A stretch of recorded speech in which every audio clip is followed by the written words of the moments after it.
Despachan nuevo marco para uso de gastos reservados. Sala aprueba idea de legislar sobre prohibición de informar deudas por educación. Presidentes del Congreso reciben informe anual de derechos humanos. Despachan a sala y sin cambios, segundo informe sobre voto obligatorio. Comisión recomienda por unanimidad modernizar sistemas de licencias médicas en Chile.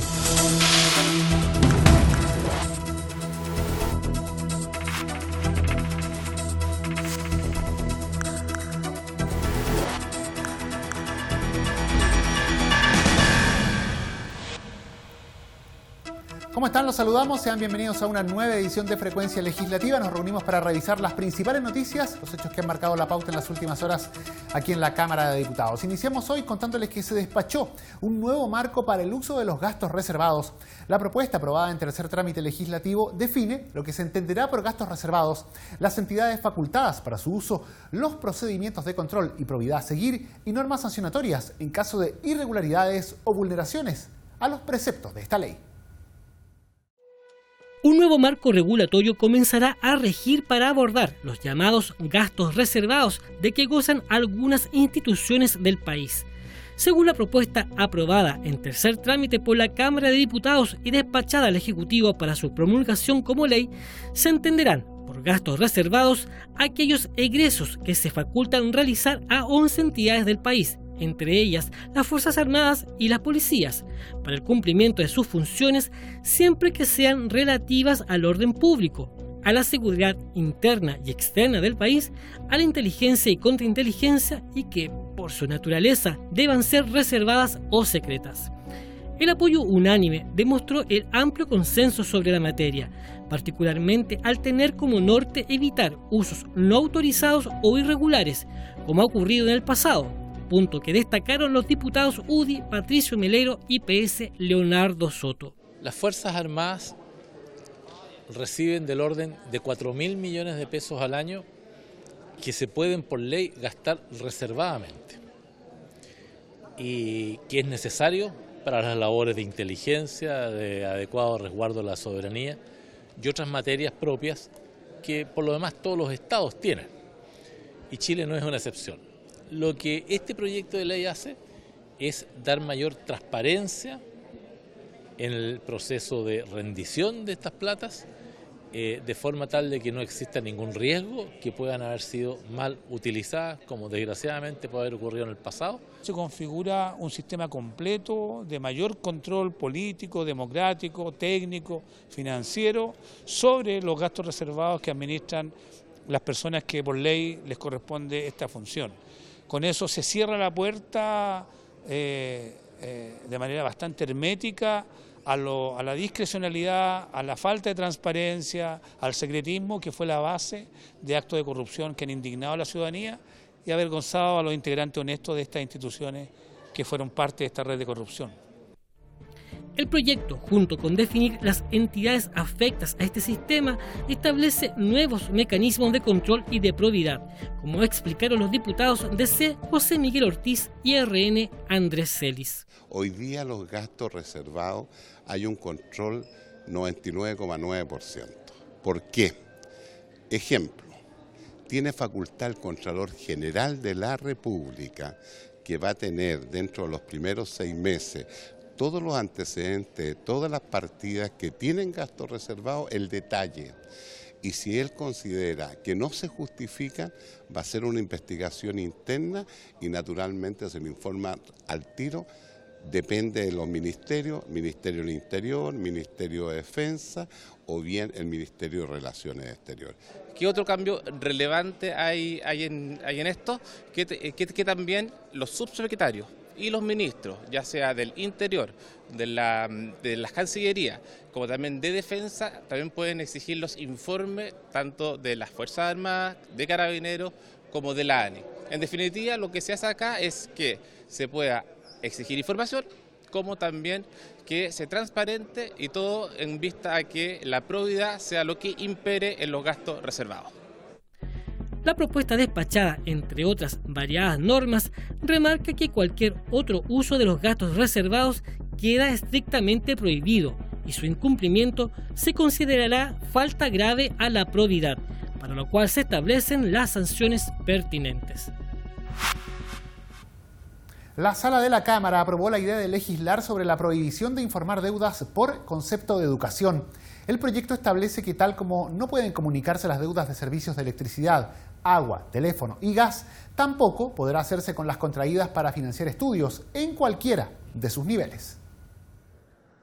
La unanimidad de 117 votos respaldó en general el proyecto que modifica la ley sobre protección de la vida privada con el objetivo de resguardar la información sobre deudas contraídas para financiar servicios educacionales. El artículo único de la propuesta en segundo trámite constitucional establece que tal como no puede comunicarse información relacionada con las deudas contraídas con empresas públicas o privadas de servicios de electricidad, agua, teléfono y gas, tampoco podrá hacerse con las contraídas con instituciones de educación superior, ni cualquiera contraída con la finalidad de recibir para sí o para terceros un servicio educacional en cualquiera de sus niveles. Un punto con el que no está de acuerdo el diputado UDI Jaime Belolio. Ejemplo, dice el proyecto que cualquier crédito que sea destinado a educación, entonces tampoco puede ser informado. Sin embargo, no dice cómo se va a garantizar de que efectivamente haya sido usado para educación. Entonces, una persona podría tomar un crédito de consumo, cualquiera, o podría tomar un crédito hipotecario, decir que es para educación y entonces que ese crédito no pueda ser informado. Si eso ocurre, lo que va entonces a pasar es que van a ser créditos más caros, que es una manera de perjudicar a aquellos que obviamente se quiere aliviar o proteger a través de este proyecto de ley. El proyecto incluye un artículo transitorio que señala que las disposiciones entrarán en vigencia a partir de 180 días posteriores a la publicación de la ley, fecha desde la que los responsables de los registros o bancos de datos personales que almacenan y comunican este tipo de información deberían eliminar todos los datos relacionados. Frente a estas materias se presentaron indicaciones que, a juicio de la diputada del Partido Comunes, Camila Rojas, hace más lenta la tramitación de esta iniciativa. Sí, nosotros ya votamos esas indicaciones, algunas tienen que ver con que no sea para todos los niveles educativos, sino que sea solo para la educación superior, pero a nosotros nos parece que el gesto que tiene que hacer esta Cámara es eliminar las deudas educativas porque la educación es un derecho y por lo tanto como ya existe una ley que es la Ley de Protección de la Vida Privada, nosotros sumamos la educación en este campo. Como decía, estas indicaciones ya las rechazamos, lamentablemente vamos a tener que volver a hacerlo en la comisión, pero esperamos que eso sea lo más rápido posible y que durante enero el Chaodicom pueda hacer ley y que los deudores educacionales ya no vayan a los boletines comerciales. Por ser objeto de indicaciones, el proyecto volverá a ser analizado por la Comisión de Educación de la Cámara.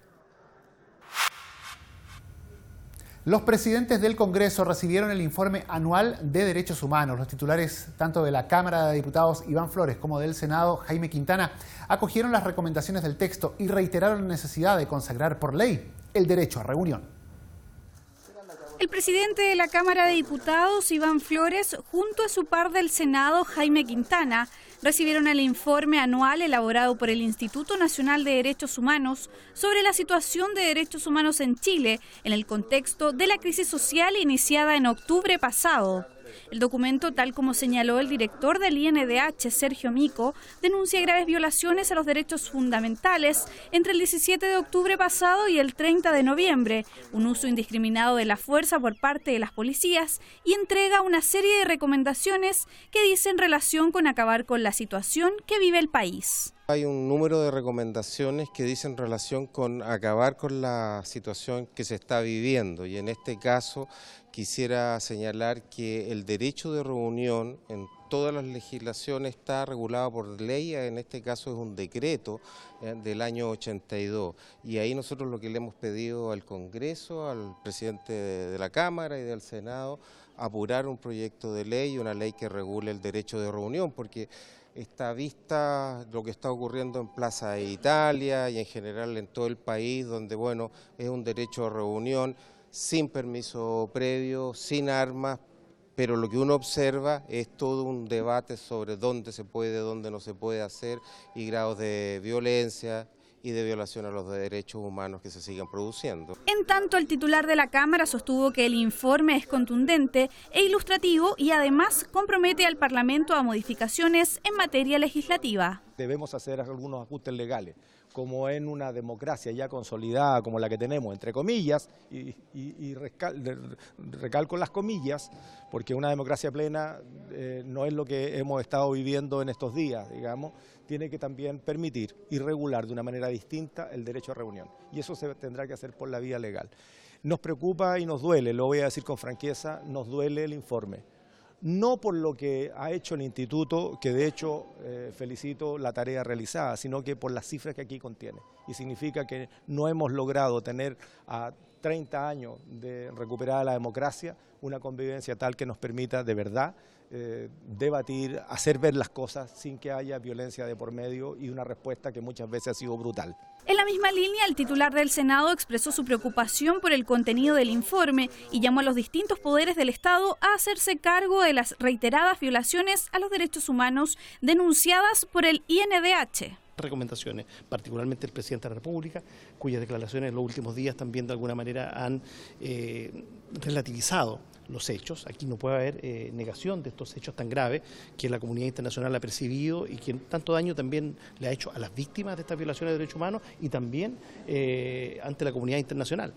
Y a nosotros nos parece que a 10 años de la creación de este organismo, como el Instituto Nacional de Derechos Humanos, es el momento hoy día de plantearnos su fortalecimiento. Entre las recomendaciones que hace el INDH figura asegurar que el uso de escopetas antidisturbios por parte de carabineros se realice con estricto apego a los protocolos pertinentes y a los principios de proporcionalidad, gradualidad y necesidad, estableciendo desde ya las medidas de control y capacitación necesarias para su empleo. Asimismo, instruir a carabineros en orden a que el uso de agentes químicos se ajuste al respeto de los derechos humanos, que no sean lanzados o detonados en dirección al cuerpo de las personas y que se revise su composición.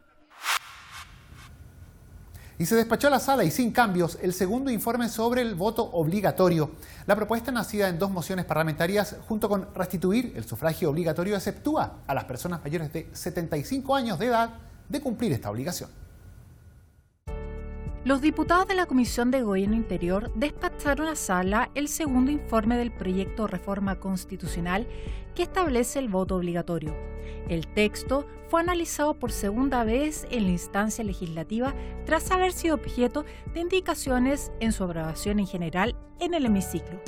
La propuesta, nacida en 2 mociones parlamentarias, junto con restituir el sufragio obligatorio, hace una excepción para las personas mayores de 75 años de edad.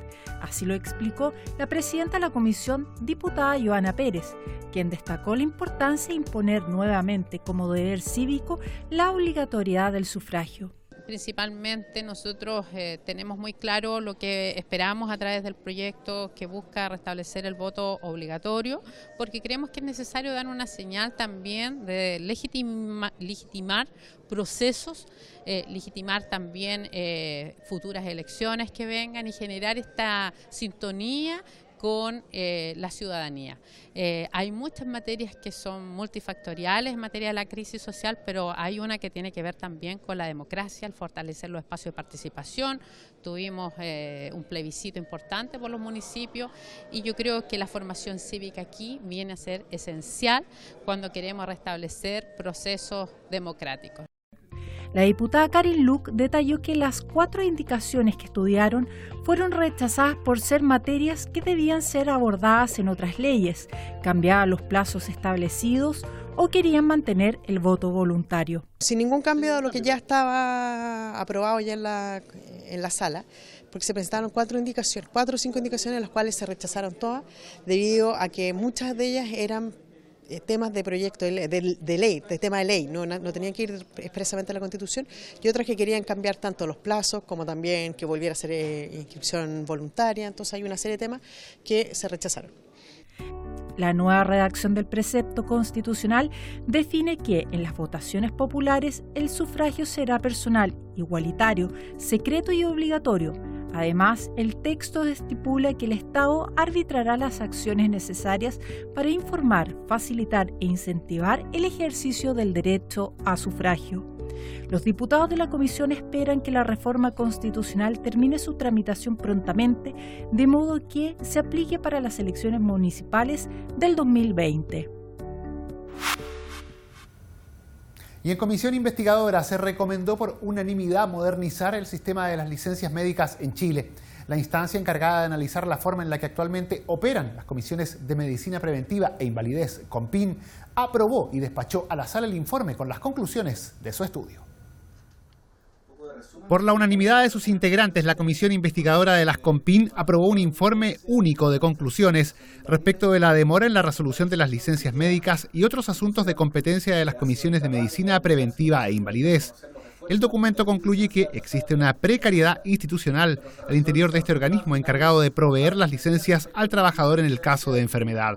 En virtud de lo anterior, el texto da cuenta de una veintena de propuestas al Ministerio de Salud y al Ejecutivo con el objeto de modernizar y corregir el actual sistema, tal como lo explicó el diputado y presidente de la instancia, Miguel Crispi. Este es un problema muy profundo, institucional, donde ni este ni los gobiernos anteriores han sido capaces al final de resolver qué tipo de institucionalidad puede hacerse cargo de entregarle, de responder a ese derecho.